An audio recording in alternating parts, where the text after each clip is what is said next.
Hey, howdy. Well, happy April Fool's Day. A day of mischief, magic, and God knows what else.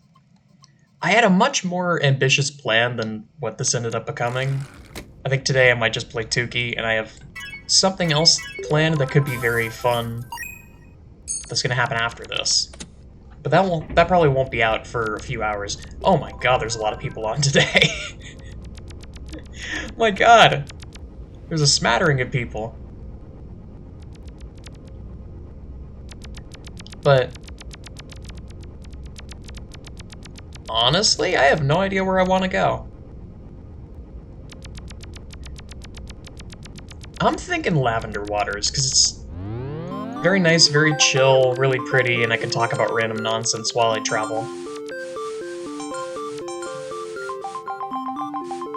I was thinking, I kind of want to do more, or I want to talk about more mythology stuff.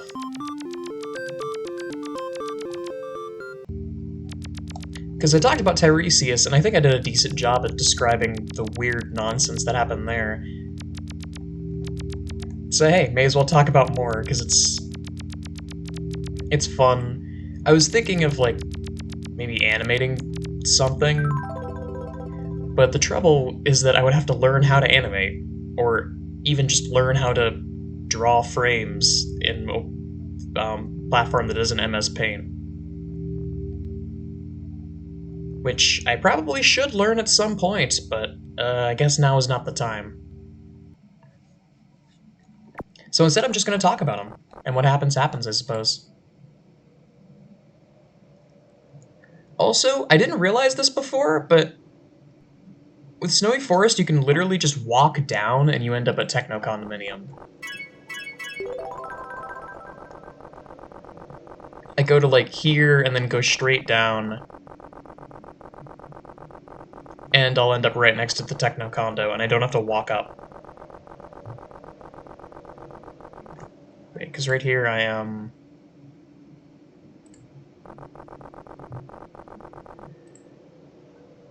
I think it's these three trees, so I should just... Yeah, Techno Condominium's right there.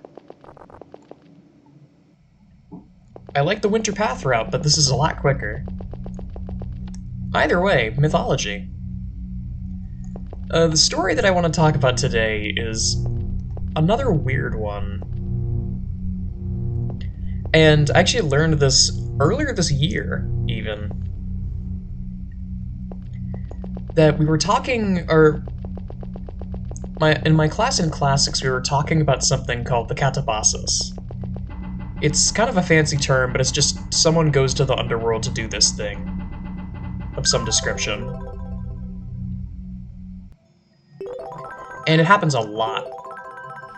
It happens with, like, it happens with Orpheus, it happens with, I guess, Odysseus, but Odysseus kind of just stays on the surface and lets the souls come to him. There's Heracles. He went to go get Cerberus and bring him back upstairs. But there's one that I never even knew about before, and it is really funny. It's Theseus going to the underworld. Now, you might know Theseus from some other stuff. He was the one that slayed the Minotaur. And he had a wide mirth of just weird and crazy stories that all had something to do with him. Like, he killed a bunch of serial killers at one point. He's generally a good guy, but also he kind of reminds me of, like, a stereotypical Western American action hero. Like, very, like, comically brash and kind of sexist, and you know the deal. Kind of like a Michael Bay protagonist.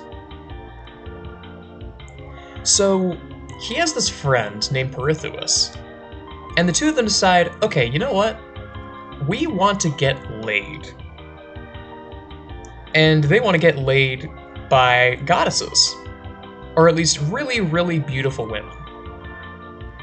So the two of them each pick a girl and go off to find them and ask for their hand in marriage / kidnap them and force them to be their wife. It's a lot creepier now that when I describe it like that. But the thing is, right, where am I? Oh, right, I'm up at the top right, aren't I?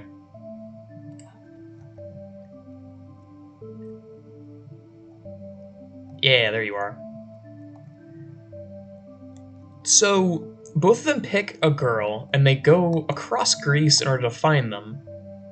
Theseus's pick is actually Helen of Troy. You might have heard of her. She was the catalyst for the whole story of the Iliad. Now, they end up successfully kidnapping her, and then not to mention, she's like 4 years younger than they are, and they're already like 18, so it's not okay on multiple levels. But again, this is ancient Greece and ancient Rome. We live with the fact that we live with the weird sort of things regarding things like, unfortunately, consent and age gaps and things like that in mythology, because there's a lot of very questionable stuff that happens in that department. Either way, Pirithous had a very different person in mind. Pirithous chose Persephone. Now, fun fact about Persephone, some of y'all might know, she's the queen of the underworld. So it's kind of an ambitious pick, because, you know, you can't exactly walk up and ask her on a date, mainly because she's already married. But they end up going anyway. The two of them end up... I went in a circle, okay. The two of them end up going on an adventure down to Hades, and ask Persephone out on a date. Now, quick side note, Hades and Persephone never actually had kids, and this is actually, like, this is talked about decently often, that supposedly in the ancient world, as you know, the story of Persephone is that, as you may know, the story of Persephone is that she ate some pomegranate seeds when she was downstairs, and it kept her from going back upstairs. Well, back in the ancient world, if taken in medium to large doses, pomegranate seeds were used as a prophylactic. So the role that they play in the story gets a lot more interesting when you think about it that way, especially since Hades and Persephone never had kids. And Demeter is also the embodiment of, like, life and new bloom. And Persephone ends up getting taken away and basically neutered. It's an interesting sort of dichotomy. But back to Theseus and Pirithous.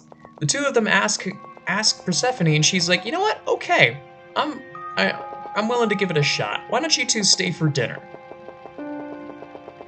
And she has them stay for dinner.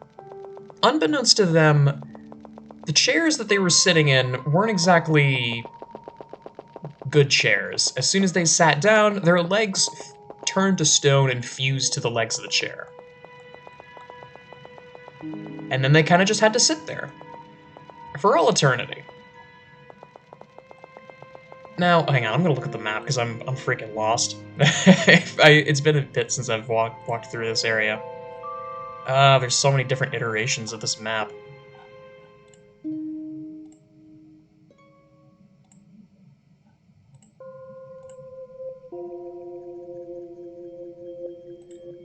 Oh, I'm actually decently close.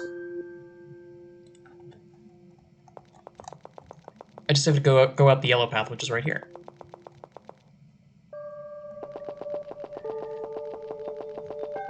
What was I saying? Right, Pirithous and Theseus are now stuck down there, presumably forever. But Theseus actually doesn't end up stuck down there forever.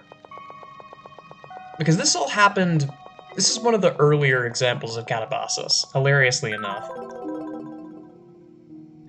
And Heracles ends up going down after him.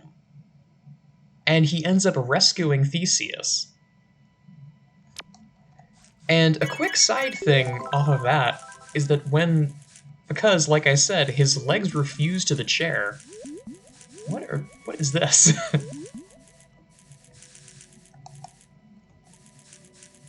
Because his legs were fused to his chair, when he basically had to tear him off of the chair in rather gruesome fashion. And in doing so, he left behind part of his thighs, and that is the canonical reason for why Greek men have tight buttocks. I love mythology, man. It just, I don't know. I can't think of a reason why you would think of that, but I'm very grateful that they thought of that because it's hilarious. Either way, they then tried to rescue Pirithous because he was also stuck there. But as they were trying to, the ground started shaking in a plutonic way of saying, "Hey, don't do that." So they just left him behind, and to this day, or at least in a very Roman way, to this day, he's still down there. Kind of just chilling, waiting for whatever Ragnarok or whatever so he can get out.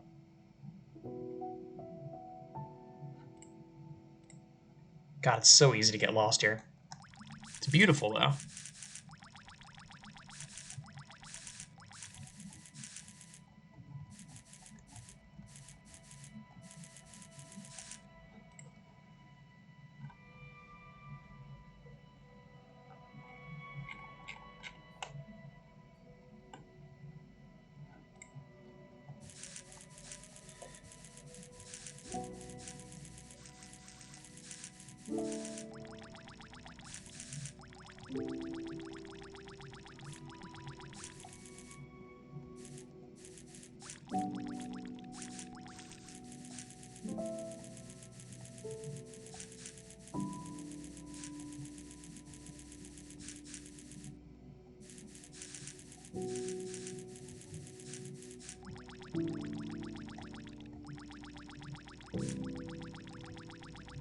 Oh, hey!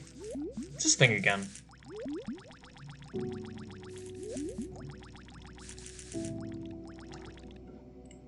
I should be right by the entrance then, huh? Yeah.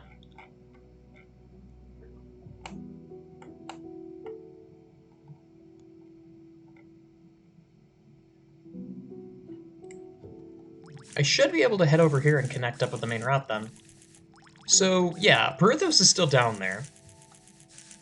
I think he's considered one of the Tartaran, or one of the people who were punished in Tartarus. I don't remember for certain, but I wouldn't be surprised. Now, something else that's funny is he's actually referenced in another work where someone goes down to the underworld. He's referenced in the Aeneid, when Aeneas goes down to talk to his father. Because when he's walking over to board Charon's ferry, Charon stops him and is like, "Hold on, what are you doing? This is not the first time a person from the outside has tried to board my ferry, and it is not built to handle that much weight. And the last time that he did it, I don't like what happened."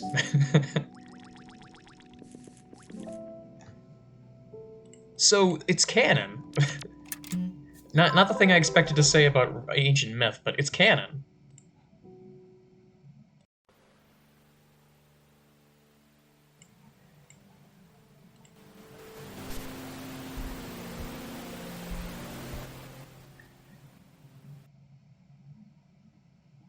There's a lot of just fun stories. I'll have to write down a bunch of them so that I can, in future episodes, I can talk about more of them, because there are some really good ones. Like Jason and the Argonauts, Seven Against Thebes, Oedipus Rex, for those who haven't read Oedipus Rex. It's just fun. It's an easy thing to geek out about because it's very weird and very silly. Arguably teaching morals, but it's not like Aesop fables where they're designed to have some semblance of a moral code. The only real moral you get is that gods are weird, gods are moody. If you piss off a god, you're going to regret it. It's very much the like pre-Abrahamic views on gods, that gods aren't benevolent. Gods aren't really evil either. They're kind of just quirky and silly and will do whatever they feel like.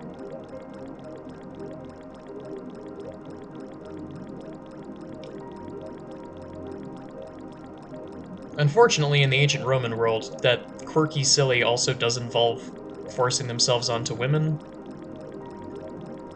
Which, yeah, that's another... That is the thing that you have to grapple with a lot of Greek and Roman mythology. They had very free views about sex, which is a good thing sometimes, but when it comes to things like views on homosexuality, they were very open. But it also goes in that other direction, that unfortunate direction.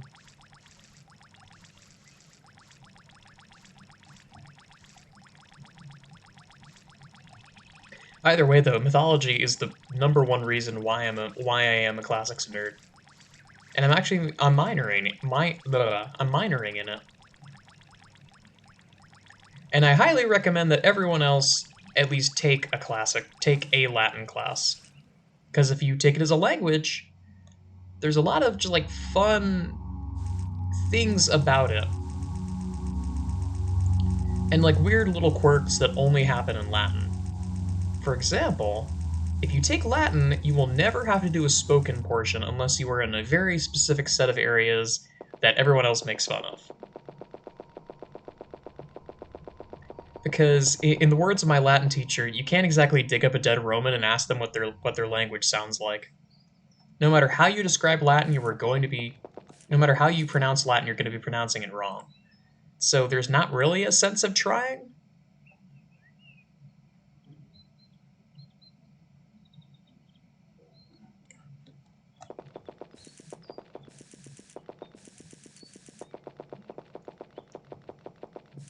But I mean, to the people that do, like, that are actually good at speaking Latin, I applaud you. It's just that it's the one part of the Latin is a dead language argument that I will never disagree with, is that unless you live in the Vatican, there's not really a reason to speak Latin. And I say that as someone who hates the Latin as a dead language argument with all my heart. Because it's an argument that I hear thrown around a lot, and it's also made by people who have never spoken the language, who have never learned the language in their life. I can't say spoken. It's usually said by people who have never learned the language in their life and are just making conjecture based on what they've heard other people say about it. It's a pineapple on pizza situation. That the main people that say that Latin is a dead language and there's no point in learning it are the people who have never taken Latin. And it's a self-propagating thing. And if they had taken Latin, I feel like they'd have different opinions on it. Because, yes, I'm not arguing with that fact. It is definitely a dead language. But I'll let you in on a little secret. Italian exists. And Italian is actually quite close to Latin. It's not perfectly close. There are some pretty major differences. But as far as like the dichotomy of the words and some of like the grammatical trickery, it is very similar in that regard.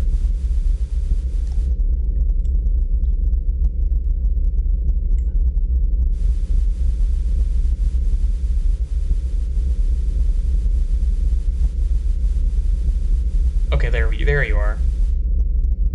I really don't want to get lost in that place. But here's the thing about Latin that makes it worth looking into. Take the languages I just almost said fucking Franish, oops. French, Spanish, Italian, Romanian. What else am I thinking of? Obviously Italian. There's one more slipping my mind. The common thread between all of them is that they are all Romance languages. They're all based in Latin.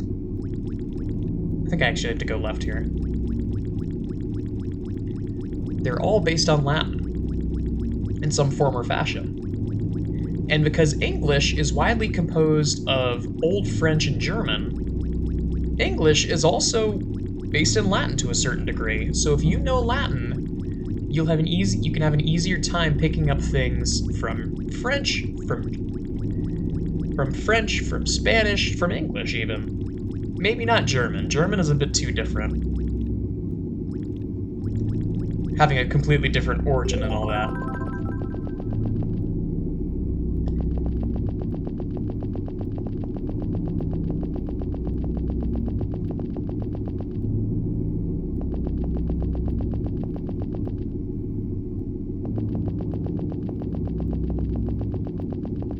Another reason to learn classics is that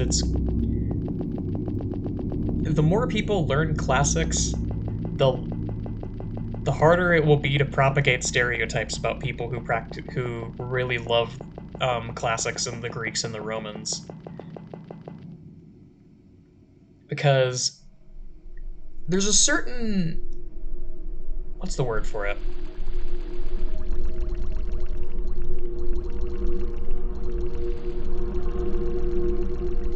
There's a certain opinion of people who practice really like classic stuff, that they're only in it for the military stuff. Now, personally, I can't be asked about the military stuff. I think that Caesar was a war criminal, and if people thought more closely about what he did in the modern day, he would not be nearly as respected as he is.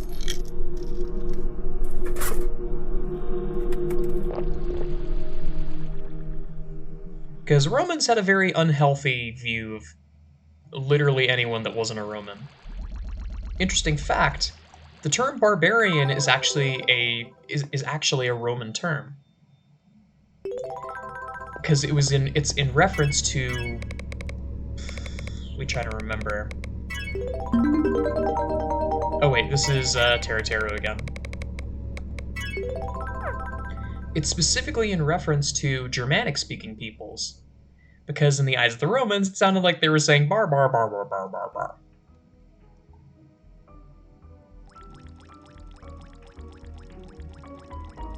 And there's this account called De Bella Gallico, which is Julius Caesar's accounts of his adventures and weird things that happened to him while he and his troop were in Gaul, which is old France, basically.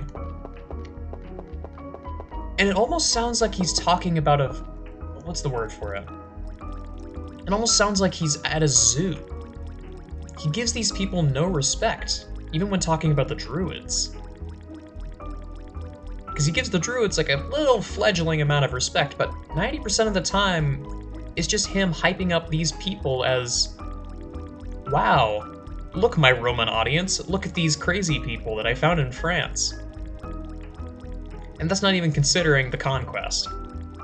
It's not a healthy outlook. It's also, unfortunately, an outlook that certain other people tried to emulate. There's this weird pipeline of world domination. Started with Alexander the Great, and then went to the Caesars, and then went from the Caesars to Napoleon, and then Napoleon to Adolf Hitler. And it sort of traveled like that in the sense of like, oh wow, isn't it so cool when this guy tried to take over the world? I'm gonna try and do that, and then they failed. And then the next guy picked it up and was like, oh, they didn't do it well enough. I'm gonna try, and then they also failed. Most of those conquests involved not being able to take Russia, but I digress. Thing is, Napoleon is one of my least favorite rulers in all of history, for one reason and one reason only. In his conquest to try and emulate Alexander the Great and the Caesars, Napoleon torched the biggest repository of classical literature in the world, the Library of Alexandria. To this day, I don't know the exact numbers, but it has to be roughly 80 to 90% of all Roman and Greek, and I'd say Egyptian as well, to a certain extent, all of their literature is lost, because it was all stored in Alexandria, and it was all burned to the ground. And Napoleon didn't care, he just wanted to be like his idol. Well, congratulations, you torched one of the few ways that your idol would have had his stories remembered to the modern day.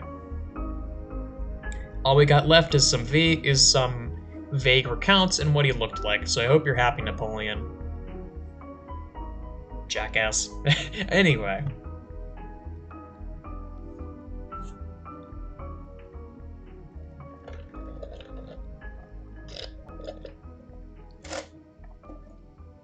And it certainly doesn't help. Speaking of that comparison between Caesar and Hitler, is that interesting fact is that Adolf Hitler based a lot of his ideology on this actually a Roman work, Germanica, which was written by Caesar, which was an uneducated account of the German people written by a man who had only ever seen Romans before. So the descriptions of the German people was really weird and sort of Flanderized, how they were almost like a character out of Dungeons and Dragons. Oh, Germans are really buff, like indescribably buff, and they all eat meat, and they're all really strong, and all they think about is war. And to a Roman audience, that was really cool because they had never been outside of Italy in their lives. But to a modern account, we have to realize how warped and just untrue a lot of those accounts were, and how damaging it ended up being in the long run. Because it led to a completely different guy who was unaffiliated, creating a whole ideology around a description of his ancient people that wasn't even true. It's kind of insane how it works out.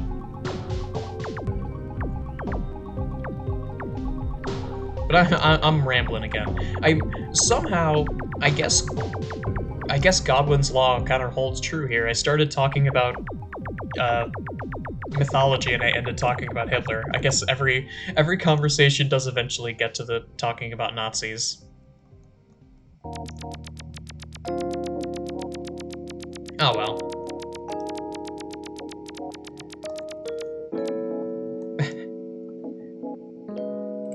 That conversation actually lasted just around 30 minutes, so cool.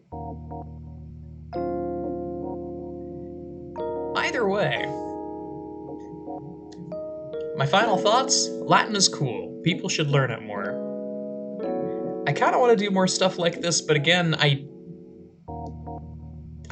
not... I don't want to say I'm unskilled in animation and general drawing, but I don't really have the tools or the